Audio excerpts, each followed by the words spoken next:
Welcome to the Deep Dive. This is the show where we take a whole stack of source materials, articles, research, you name it, and we distill it all down for you. Exactly.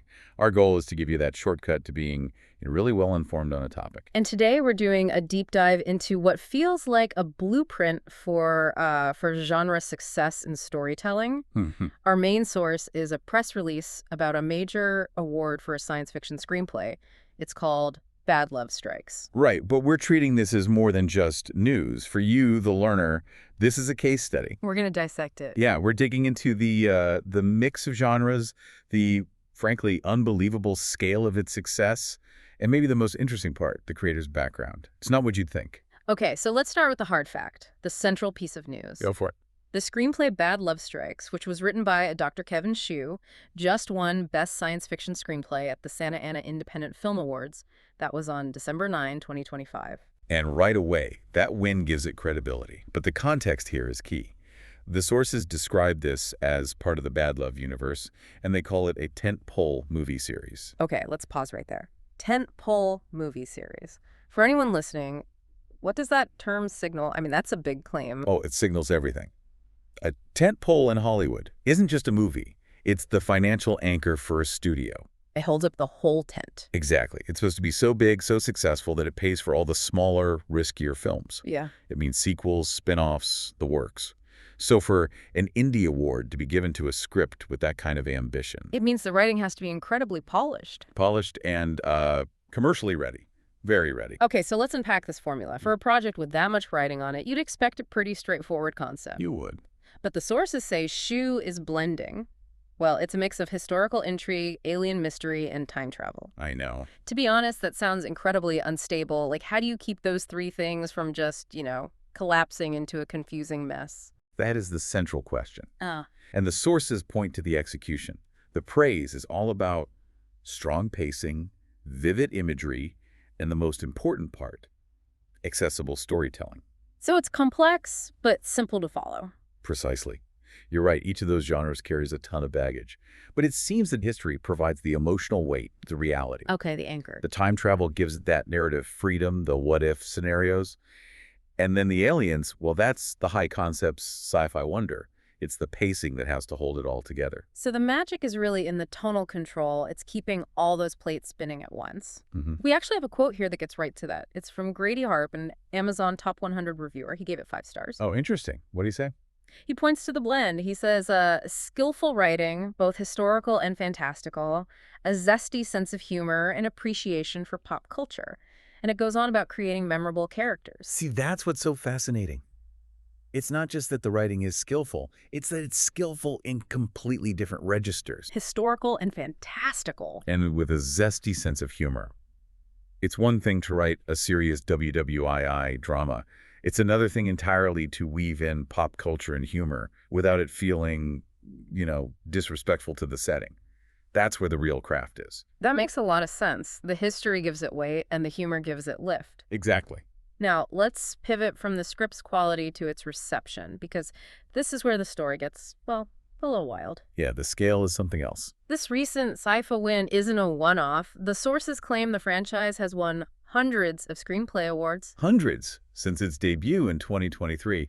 That number it demands your attention. That isn't luck. No. It shows a formula that just works. Yeah. Everywhere. It's resonating on a global scale across all sorts of different judging panels. And looking at the list, it's the diversity of the wins that really stands out. It's not just winning sci-fi awards. Right. For instance, it won the grand prize for Best TV Script at the Marina del Rey Film Festival. Which shows it can work as a series. Totally. Speaks directly to that tentpole potential. Yeah. It's flexible. And then there's a win for Best Twist Ending at the Cannes Script Festival. Which is huge. Cannes means serious cinematic quality, so they're recognizing the actual plot mechanics, the ingenuity of the story itself. This is my favorite one. They won Best Historical Screenplay at the Cambridge Script Festival. I know, isn't that incredible? How does a script with aliens and time travel win Best Historical Screenplay? It tells you that the historical part is so well researched, so compelling, that even a festival dedicated to history had to recognize it. He absolutely nailed that blend we were talking about. And the reach is just It's global. We're seeing wins from the Prague Film Awards, the Yeti Film Festival in Iceland, The Yeti Film Festival, I love that. even the Clown International Film Festival in Paris. Okay, now that's a varied footprint. And that's just a handful. The point for you, the learner, is that this blueprint works universally. Yes. When a story formula is this strong, it transcends borders, it transcends genre preferences. The sheer number of awards is proof of concept.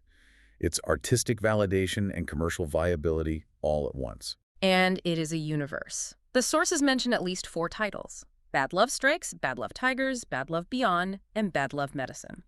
So this is planned. This isn't just a lucky first script. It's a long-term vision. Which brings us perfectly to the creator himself. Yes, let's talk about him. Who is the mind behind this? Yeah. This very specific, very successful blend of history and sci-fi. Well, the sources reveal a background that I have to say is genuinely startling for the writer of an action-adventure franchise.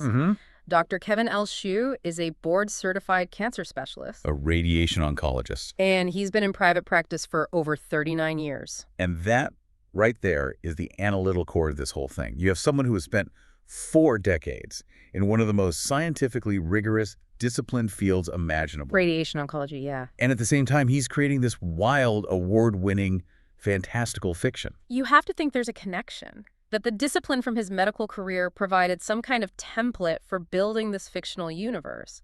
Absolutely. Think about his day job. It's a field with 0 room for error. It's all about precision, planning, predicting outcomes over a long period of time. A course of treatment. Exactly. That process, you plan, you execute, you measure, you adjust, is a perfect parallel for outlining and writing a massive fictional series. Especially one with the complexities of time travel. You have to keep your timeline straight. You do. The discipline it takes to manage patient care for 40 years.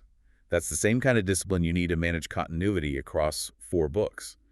The scientific mind builds the structure, and the creative mind fills it with story. That makes the connections so much clearer. It's not just general discipline, it's a specific kind of strategic, long-term thinking. And there's more to it. When your career is spent dealing with actual life-and-death technology, it must ground the stakes in your fiction. It makes them feel more authentic. Right.